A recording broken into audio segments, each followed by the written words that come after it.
Building your own gaming PC is fun and exciting, but with so many PC parts to choose from, it can quickly get overwhelming. Which PC part should you pick, and what components should you avoid? And if you want to avoid this and instead enjoy silky smooth frame rate like this, keep watching, cause in today's video I'm going to list 5 things to have in mind before building your next budget gaming PC build. Now before we get started guys, make sure to give the video a big thumbs up to help it get recognized by the YouTube algorithm. And with that said, let's get started.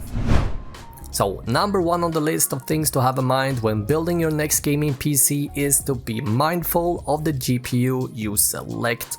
I mean, if you're going to spend hundreds of dollars on the single most important PC part, you better not get this one component wrong. The difference between a good and bad GPU can mean the difference between an easy double kill in your favorite game Double kill. and ending up last on the scoreboard.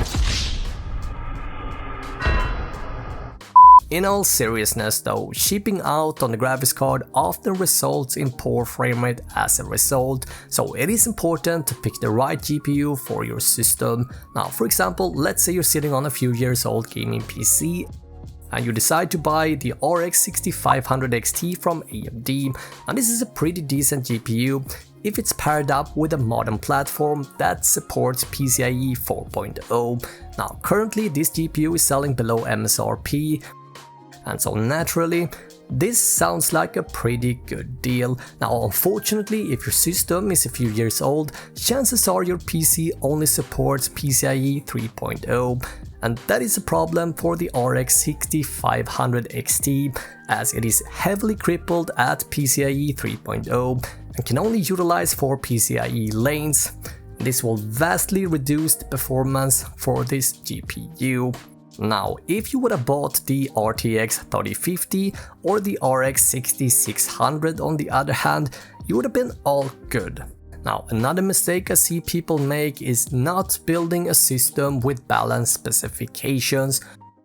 Picking a CPU that is fast enough to handle the processing of the graphics card is essential to avoid something called bottlenecks. Now, talking about bottlenecks is unfortunately beyond the scope of this video. If you're interested to know which GPU and CPU combos to pick, I actually have a video linked up down below that answers that question for you. Next up, case. When putting together your gaming PC, it is important to consider picking a case with good airflow. I get questions all the time from people asking what the nicest RGB cases are. I have been testing countless of cases throughout the years, and unfortunately many of the cases today are lacking good airflow. RGB and tempered glass have been taking the world by storm, and yeah, I agree, it does improve the look and the aesthetic of the build a lot, but it comes at the expense of bad airflow.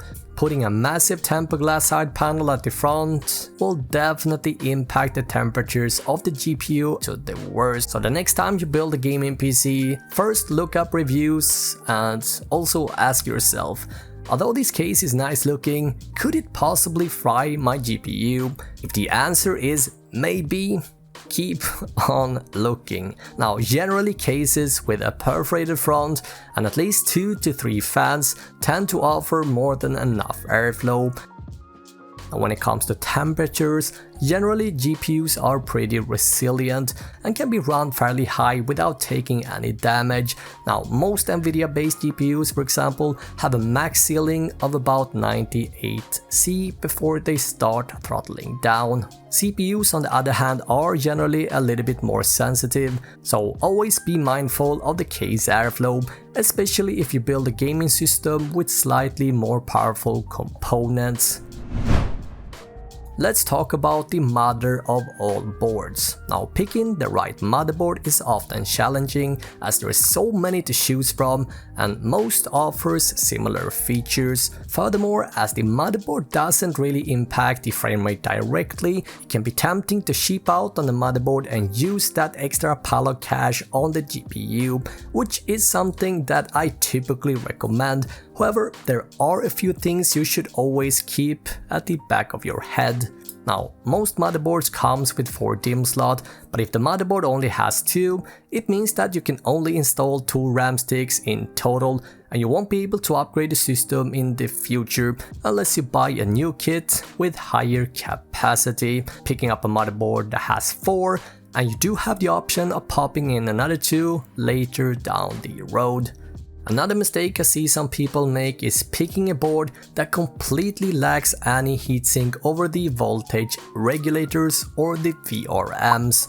Now, a motherboard that completely lacks any form of passive cooling heatsink generally doesn't perform very well and should only be considered for a very cheap system with 2 or perhaps 4-core CPUs. But ultimately, this is a sign that you may want to avoid this motherboard.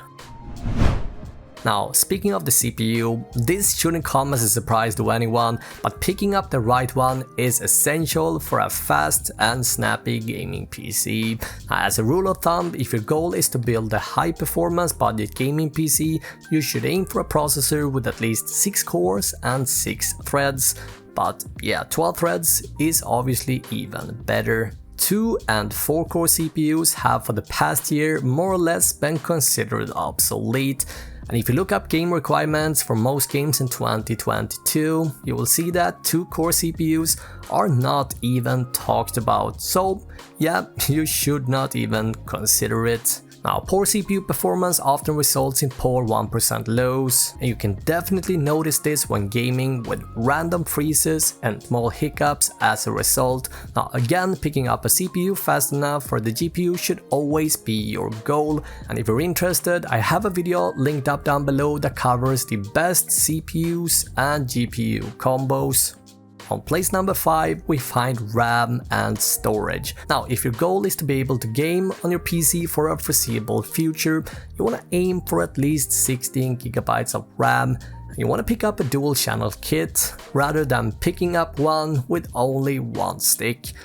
Pretty much all CPUs nowadays have a dual channel memory controller and benefits greatly with a dual channel setup. When it comes to capacity, most games nowadays requires at least 8 GB, but if you're planning on holding on to your rig for a couple of years, 16 GB is where you want to be, and it doesn't have to be that expensive. Right now you can find a high quality DDR4 dual kit with rated speed of 3200 MHz for just about $55. 16 GB is enough to have multiple tabs and other softwares in the background, and this will be enough for years before you have to upgrade again. Storage is a similar story. Right now you can pick up a fast and snappy M.2 with 500 GB starting at about $40. And if you have a few extra dollars to spend, you can get a 1TB unit for as low as $89. The difference in performance between a traditional SSD and an NVMe based M.2 is quite big, and I highly recommend spending that few extra dollars for an M.2. What about these old spinning mechanical hard drives? For storage, they do have a purpose, but for gaming, don't even think about it. Hopefully guys, these tips will help guide you when upgrading your current gaming PC or when building your new one. Now, if you do think I missed anything, please let me know in the comments down below. Thank you so much for watching this video.